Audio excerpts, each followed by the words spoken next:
Hello dear students, स्वागत है आप सबका श्री करणी एकेडमी एंड एजुटेक के इस डिजिटल प्लेटफॉर्म पे, जहां हम कोशिश करते हैं आपको क्वालिटी एजुकेशन देने की। वो दूर दराज के स्टूडेंट्स जो एजुकेशन अफोर्ड नहीं कर पा रहे हैं, कॉस्टली एजुकेशन, तो उन सब के लिए एक अच्छा मौका है और एक अच्छा प्लेटफॉर्म है। तो आप यहाँ पर बहुत अच्छी तरीके से तैयारी कर सकते हो। सारे सब्जेक्ट्स के एक्सपर्ट एजुकेटर यहाँ पर अवेलेबल है। चलिए बच्चों, तो स्टार्ट करते हैं। हम विद्युत क्षेत्र पढ़ रहे थे और दो पार्ट मैं आपको ऑलरेडी डिस्कस कर चुका हूँ। पहला, जहाँ पर मैंने आपको बताया था चार्ज क्या होता है, यानी आवेश का अस्तित्व वगैरह के बारे में बताया, आवेशन की विधियों के बारे में मैंने बताया। और दूसरे पार्ट में हमने डिस्कस किया था आवेशों के गुणधर्म, आवेशों के गुणधर्म, जिसमें हमने संरक्षण क्या होता है, क्वांटीकरण क्या होता है, उसकी योज्यता क्या होती है, उसकी निश्चलता क्या होती है, सारी चीज़ें हमने देखी थी कि भाई कैसे आवेशों को जोड़ा जा सकता है, घटाया जा सकता है, क्वांटा क्या होता है, इन सब के बारे में अध्ययन किया था। तीसरा पार्ट जो हम आज डिस्कस करने वाले हैं, उसमें हम लोग देखेंगे कूलाम नियम के बारे में। क्या देखने वाले हैं? कूलाम नियम के बारे में। चलिए सर,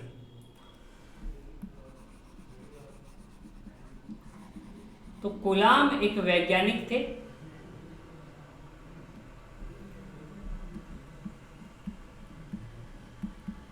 कूलाम का नियम।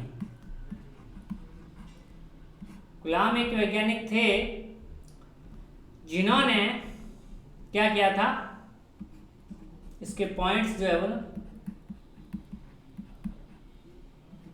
दो स्थिर तथा बिंदु आवेशों के मध्य, आपको पता है दो आवेश आपस में आकर्षण या प्रतिकर्षण होता है, तो बल लगता है ना, वो आकर्षण या प्रतिकर्षण, वो कितना लगेगा, कैसे डिपेंड करेगा, ये बताया था सबसे पहले कूलाम ने। तो स्थिर तथा बिंदु आवेशों के मध्य लगने वाले बल के बारे में बताया, और यू कैन से बल के परिमाण के बारे में,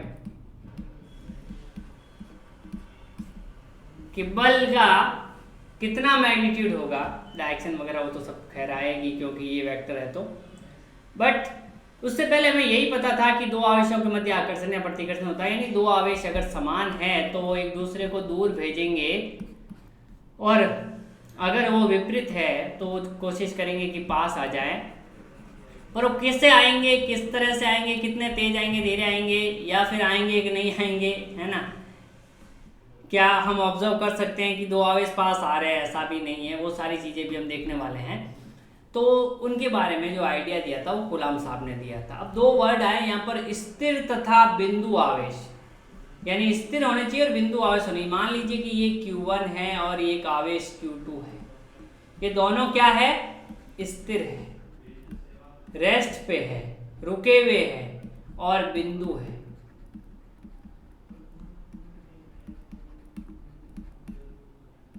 स्थिर तथा बिंदु। अब भाई साहब,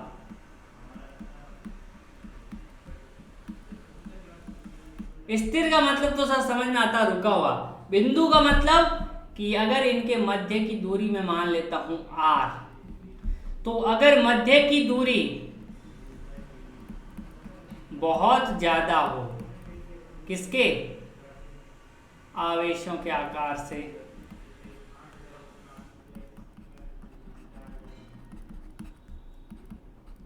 यानी साइज बहुत ही छोटा हो, अगर मध्य की दूरी के, मान लीजिए कि बीच की दूरी मान लीजिए 2 सेंटीमीटर है और इनका कोई माइक्रोन के अंदर आवा जो है वो साइज है, तो हम कह सकते हैं कि 2 सेंटीमीटर अगर माइक्रोमीटर के कंपेयर में तो बहुत बड़ा है, तो हम ये कह सकते हैं कि भाई ये लगभग बिंदु आवेश की तरह व्यवहार करें।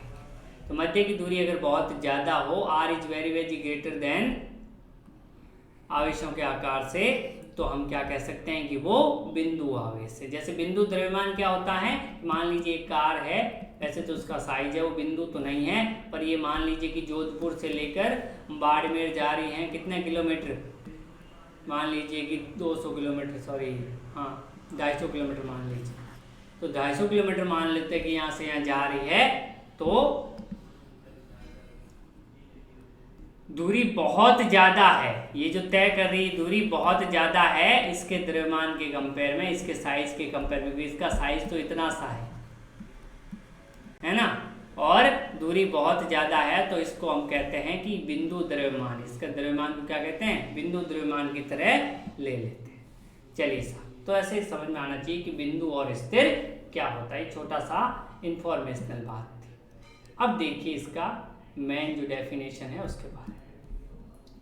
दो स्थिर तथा कूलॉम का नियम क्या है, ये आ सकता है स्टेटमेंट के रूप में, दो स्थिर तथा बिंदु आवेशों के मध्य लगने वाला आकर्षण या प्रतिकर्षण बल आवेशों के गुणनफल के समानुपाती है यहाँ पर, ठीक है, तथा उनके मध्य की दूरी के वर्ग के व्युत्क्रमानुपाती होता है,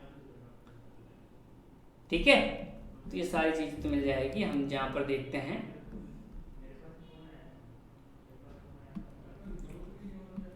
कि दो आवेश है, गुलाम साहब क्या कह रहे हैं कि एक Q1 है और एक Q2 है, और उनके मध्य की दूरी अगर R है तो उसके मध्य जो फोर्स लगेगा F वो समानुपाती होगा आवेशों के गुणनफल के, इक्वेशन नंबर 1, और दूसरा ये समानुपाती होगा इनके मध्य की दूरी के वर्ग के व्युत्क्रमानुपाती होगा, मध्य की दूरी के वर्ग के व्युत्क्रमानुपाती Q1 और Q2 है। तो अगर मैं दोनों को एक साथ लिखूं तो मैं लिख सकता हूं Q1 Q2 बटे R स्क्वायर, और अगर मैं ये समानुपाती नियतांक हटा दूं, समानुपाती का चिन्ह, तो यहाँ पर एक नियतांक आता है स्मॉल k, Q1 Q2 बटे R स्क्वायर।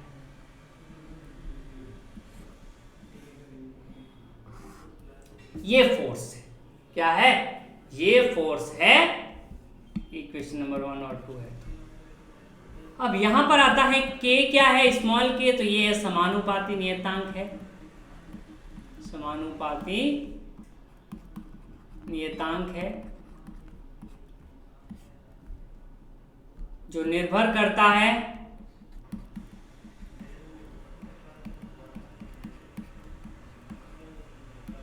माध्यम पर और मापन की प्रगति पर, मापन की पद्धति पर, कि किस पद्धति में, SI में अलग होगा, MKS में अलग होगा, इस तरह से। ये दो है तो नियतांक पर डिपेंड कर रहा है, कांस्टेंट वैल्यू एक मीडियम के लिए फिक्स हो जाएगी, एक मापन पद्धति में फिक्स हो जाएगी, है ना। तो यहां पर ये फोर्स होता है दो आवेशों के मध्य, गुलाम साहब ने ऐसा देखा। चलिए अब यदि माध्यम नहीं है, माध्यम नहीं है, या फिर आप लिख दो इसको थोड़ा सा, यदि दोनों आवेश निर्वात में रखे हुए हैं, निर्वात में रखे हुए हैं, तो k का मान हो जाता है 1/4 पाई एप्सिलॉन। तो स्मॉल k का मान कितना हो जाता है, 1/4 पाई एप्सिलॉन। मान लीजिए कि इसको इक्वेशन नंबर 3 दे दें, इसको इक्वेशन नंबर 4 दे दें, तो अगर मैं 4 से 3 में वैल्यू रख दूं तो आप देख सकते हो कि मैं लिख सकता हूं F, अगर मैं यहां पे लिख दूं Q1 Q2 और ये R, और माध्यम क्या है यहाँ पर, निर्वात, तो मैं लिख सकता हूं F बराबर k की जगह 1/4 pi epsilon not Q1 Q2 बटे R स्क्वायर। इसको मैं ऐसे F की जगह FV लिखूं तो ज्यादा अच्छा लगेगा कि वैक्यूम के अंदर फोर्स की बात कर रहे हैं, निर्वात के अंदर फोर्स की बात कर रहे हैं। चलिए ये बहुत ही स्टैंडर्ड फॉर्मूला है जो आपके काम आएगा और थ्रू आउट लेक्चर आप इसको यूज करोगे। और अगर कोई माध्यम आ जाएगा तो उसके लिए क्या फोर्स होगा वो भी हम लिखने वाले हैं। बात आती है कि एप्सिलॉन नॉट क्या है, तो एप्सिलॉन नॉट यहाँ पर है निर्वात की विद्युतशीलता। क्या है? निर्वात की विद्युतशीलता है, जिसका मान होता है 8.85 इंटू 10⁻⁻12 और इसकी यूनिट आती है coulomb square upon newton into metre square. कैसे आती है वो भी बताऊंगा, ठीक है? तो अभी के लिए ऐसे ध्यान रखिए कैसे आती है। तो देखिए भाई, ये फोर्स है F बराबर 1/4 pi epsilon not Q1 Q2 upon R square. जिसकी यूनिट निकालनी उसको अलग पटक दो, बाकी सबको एक साइड ले आओ। तो एप्सिलॉन नॉट को इधर पटक दिया, इसको नीचे ले आया 1/4 पाई, ये F को नीचे ले आया Q1 Q2 बट्टे R स्क्वायर। और 1/4 पाई ये तो एक नंबर है, इसका तो कोई डायमेंशन यूनिट होता नहीं है, तो एप्सिलॉन नॉट का हो जाएगा। इन सब की यूनिट लिख दो आप। यूनिट जब लिख दोगे तो आ जाएगा Q1 और Q2 की क्या आ जाएगी कूलम्ब स्क्वायर, क्योंकि कूलम्ब होती है चार्ज की, चार्ज की कूलम्ब तो कूलम्ब स्क्वायर। F की होती है फोर्स की न्यूटन और R स्क्वायर दूरी है तो इसकी होती है मीटर स्क्वायर। इस तरह से हम एप्सिलॉन नॉट की क्या निकाल लेते हैं, यूनिट निकाल लेते हैं। और अगर इसकी वीमा निकालनी हो तो वीमा के लिए हम क्या, अगर मात्रक आ गया तो मात्रक को पहले तो मूल मात्रकों में बदल दो तो इसकी वीमा निकल जाए, और मूल मात्रकों में नहीं बदलो तो जो मात्रक की वीमा है वो लिख दो। तो कूलम्ब आपको पता है चार्ज के लिए हमने पढ़ा था, ये होता है एम्पियर इंटू सेकेंड। तो इसके लिए हम क्या लिख सकते हैं A1T1। तो यहाँ पर आ जाएगा A1T1 का स्क्वायर बट्टे में न्यूटन की जगह आ जाएगा M1 L1T⁻², क्योंकि न्यूटन अगर मैं लिखूं तो ये होता फोर्स, और फोर्स जो न्यूटन जो है वो होता है मास इंटू एक्सेलरेशन, क्योंकि फोर्स होता है m इंटू ए और m होता है kg, a होता है मीटर पर सेकंड स्क्वायर। तो kg के लिए m1, मीटर के लिए L1 और सेकंड स्क्वायर के लिए T⁻²। ठीक है, और r स्क्वायर तो आपको पता है डिस्टेंस है, तो इसके लिए हो जाएगा L का स्क्वायर। तो इसको मैं अगर थोड़ा सा अच्छे से लिख दूं तो देखिए ये बन जाएगा क्या, m ऊपर जाएगा तो m पे पावर -1, ये L पे पावर 1 और ये L पे पावर 2, तो ऊपर जाके बन जाएगा L पे पावर -3, क्योंकि पॉजिटिव है ऊपर जाके नेगेटिव बनेगा। और ये T पे पावर 2 है और ये ऊपर जाके भी 2 बनाएगा तो T पे पावर 4 हो जाएगा। और ये A पे पावर 1 है और इसका स्क्वायर है तो ये A पे पावर, जोड़ बाकी देख लेना कहीं पे पावर माइनस प्लस नहीं होगी, हो बेसिक ये पता रखना अगर इसको जो है यूज करना। तो इस तरह से किसी की डायमेंशन निकाली जाती है। इससे आप K की डायमेंशन सेम, अगर आप ऐसे कैसे अगर थोड़ा बहुत 11th में पढ़े हो तो Gm1 m2 upon R square में हम G की यूनिट निकालते थे कैसे, इसको इधर भेज देते थे, इसको इधर निकाल लेते, तो F की जगह न्यूटन, ये R ऊपर इधर चला जाता metre square upon kg square, फिर इसकी डायमेंशन। वही तरीका होता है किसी भी कांस्टेंट की यूनिट और डायमेंशन निकालने का। तो यहाँ तक हम लोगों ने ये देख लिया कि दो आवेशों के मध्य फोर्स कितना लगता है और डिपेंड कैसे करता है। अगर मैंने यहाँ पर वेक्टर नहीं लिखा है तो इनको चिन्ह के साथ नहीं रखना है, डायरेक्ट ही रख देना है। अगर इस पे वेक्टर आता तो मैं चिन्ह के साथ रखता ताकि वो डायरेक्शन को भी बताता। अगर मैं डायरेक्ट परिमाण लिख रहा हूँ तो इनको चिन्ह के साथ रखने की जरूरत नहीं है, आप डायरेक्टली रख सकते हो, क्योंकि हम यहाँ पर परिमाण की बात करते हैं। माइनस प्लस यहाँ पर दिशा को बताता है, ये ध्यान रखना। चलिए साहब, तो ये फोर्स लगता है दो आवेशों के मध्य। जैसे जैसे Q1 और Q2 बढ़ेगा फोर्स भी बढ़ेगा, और जैसे जैसे R जो है बढ़ेगा तो फोर्स कम होगा। ओके साहब, फिर ये देखा गया कि भाई साहब ये Q1 है और ये Q2। मान लें कि दोनों समान प्रकृति के, मान लें कि ये भी पॉजिटिव है और ये भी पॉजिटिव है, तो समान में दुश्मनी। तो इसने इस पे फोर्स लगाया इस डायरेक्शन में, किसने लगाया, 1 ने लगाया, किस पे लगाया? 2 पे। तो जिस पे लगाया फोर्स ऑन 2 ड्यू टू 1, यानी F21 का मतलब क्या होता है? Q2 पर बल Q1 के कारण। ऐसे कैसे? इधर लगाया, इसने भी कितना लगाया? सेम। ऐसा नहीं कि तिरछा लगाया, बिल्कुल स्ट्रेट, एक ही डायरेक्शन, एकदम सीधा से मिलाने वाली रेखा के अनुदिश है, बिल्कुल ऐसे आगे आएगा। ये प्रॉपर्टी होती है इसकी, बीच की दूरी। ये कितना है? ये 1 पे लगाया, किसने लगाया? 2 ने लगाया, और ऊपर वेक्टर लगा देते हैं। वेक्टर क्यों लगाया मैंने? अब ऐसा नहीं इधर फोर्स है तो वेक्टर इधर नहीं, वेक्टर के लिए हमेशा ऐसे लगेगा, ठीक है।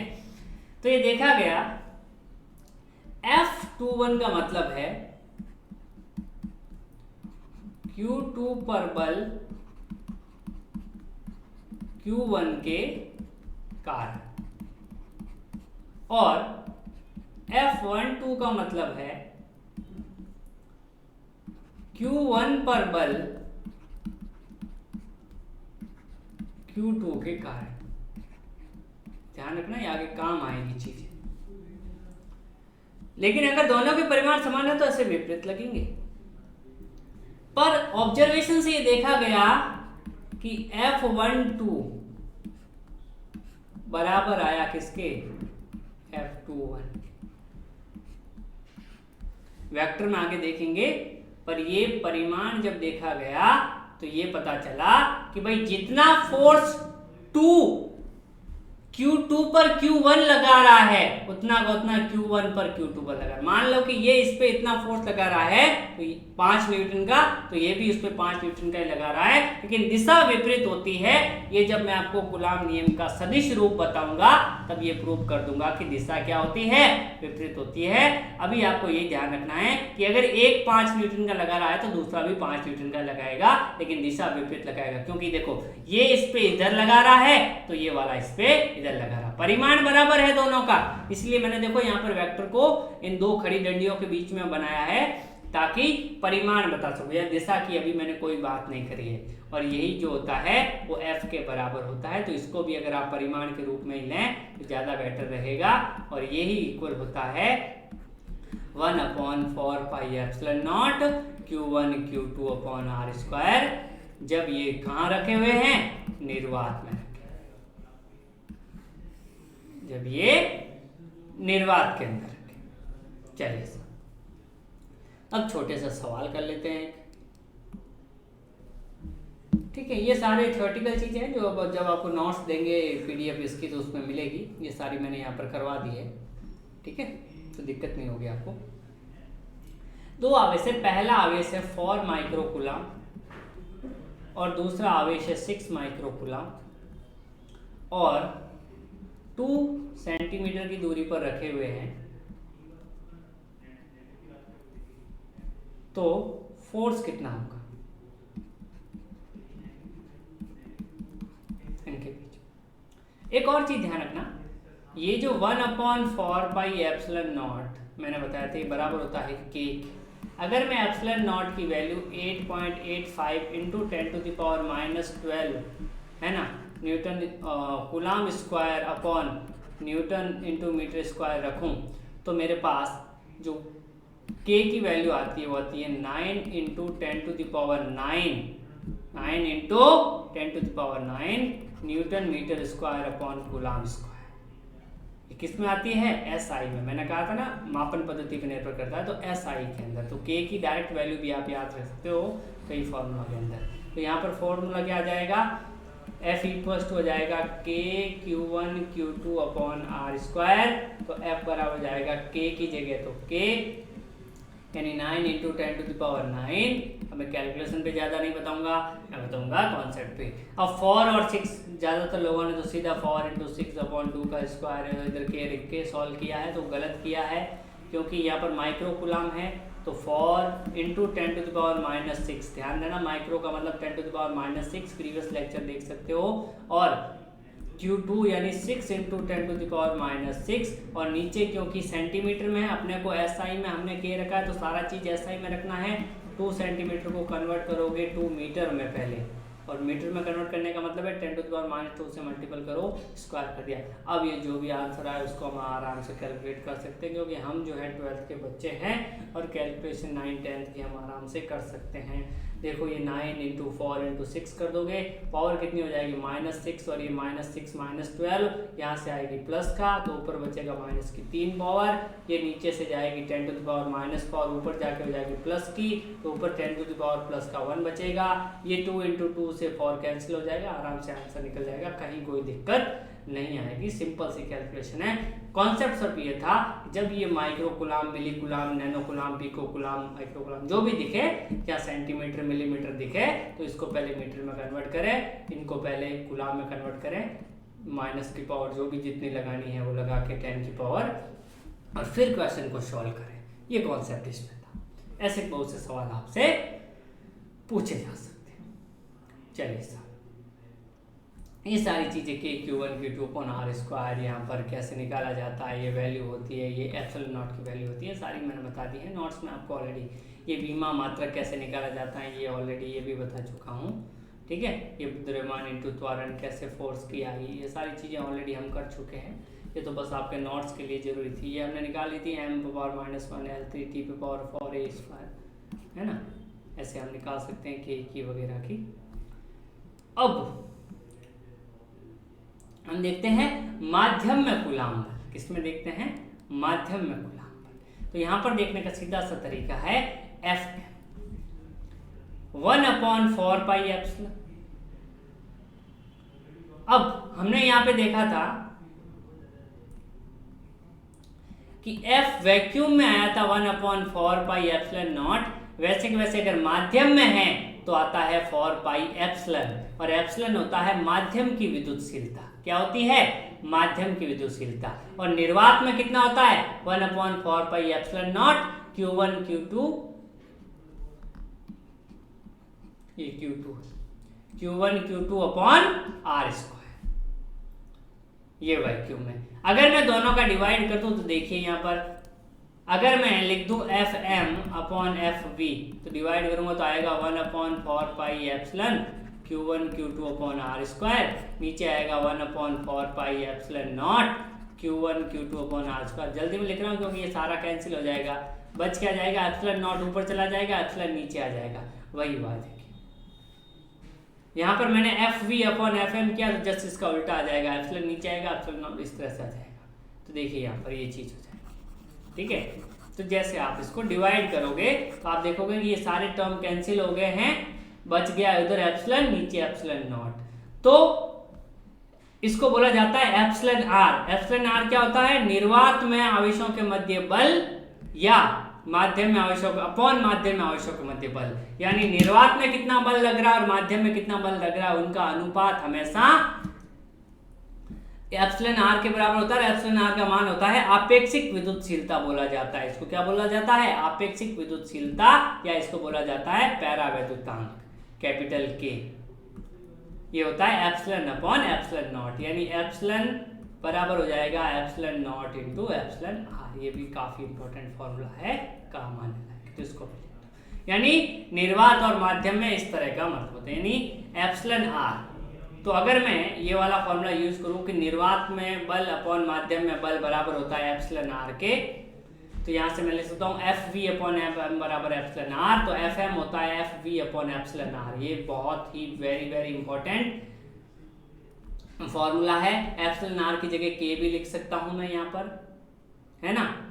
तो माध्यम में जो फोर्स होता है वो K टाइम्स होता है, और K is always greater than 1। इसका मतलब क्या हो जाएगा कि Fm is always less than Fv, यानी सबसे कम फोर्स किसमें, सबसे ज्यादा फोर्स कितने में होता है? वैक्यूम में होता है। कोई भी माध्यम आएगा तो फोर्स कम हो जाएगा, और कितना कम हो जाएगा? 1/k टाइम कम नहीं। माध्यम में बल, ये नीचे आ गया है, आपको यहाँ लिखना है माध्यम में बल, इसको नहीं लिखना है, भूल जाओ। माध्यम में बल निर्वात का 1/k गुणा हो जाता है। अब यहाँ पर वो K नहीं है, 9 × 10⁹ वो स्मॉल के था, ये कैपिटल के है। के यहाँ पर पैरावैद्युतांक है। क्या है? पैरावैद्युतांक है, इसकी अलग अलग वैल्यू होती है। देखिए वायु का होता है 1 लगभग, और धातु का होता है अनंत। क्या होता है? अनंत। तो अगर धातु रख दे बीच में तो Fv/अनंत, और अनंत का भाग जाएगा तो बना देगा 0, तो फोर्स कितना हो जाएगा? 0 हो जाएगा। तो धातु के लिए पैरावैद्युतांक होता है अनंत, वायु के लिए होता है 1, ऐसे किसी वाटर के लिए T, इस तरह से कांच के लिए हर एक माध्यम के लिए अलग होता है। पैरावैद्युतांक क्या होता है, ये जब हम धारिता चैप्टर पढ़ेंगे चौथा, तो उसमें बहुत डिटेल से स्टडी करेंगे पैरावैद्युत पदार्थ के बारे में कि ध्रुवीय क्या होते हैं, अध्रुवीय क्या होते हैं। तो अभी के लिए ये सारी चीज़ें हमें डिस्कस करनी थी। तो आज हमने कूलाम नियम के बारे में देखा, और कूलाम फोर्स जो होता है वो माध्यम में कितना होता है और निर्वात में कितना होता है, दोनों का अनुपात पैरावैद्युतांक के बराबर होता है। तो कई बार ये भी आती है कि पैरावैद्युतांक की परिभाषा लिखो, तो माध्यम में फोर्स, निर्वात में फोर्स और माध्यम में जो फोर्स है उनका अनुपात ही क्या है? पैरावैद्युतांक। निर्वात में आवेशों के मध्य बल बट्टा माध्यम में आवेशों के मध्य बल जो होता है वो पैरावैद्युतांक के बराबर होता है। देखिए यहाँ पर निर्वात में बल और माध्यम में आवेशों के मध्य जो बल लगता है वो पैरावैद्युतांक के बराबर होता है। तो आज हमने कूलाम नियम के बारे में स्टडी कर ली। नेक्स्ट में हम कूलाम नियम का सदिश रूप भी देखने वाले हैं, और नेक्स्ट में हम लोग जो है अध्यारोपण के सिद्धांत के बारे में भी अध्ययन करेंगे। तो काफ़ी कुछ चीज़ें बची हुई है, कुछ न्यूमेरिकल भी बचे हैं, वो भी करने हैं। तो आप लोग मन लगा के पढ़िए और हर एक टॉपिक को अच्छे से तैयार कीजिए। Thank you very much.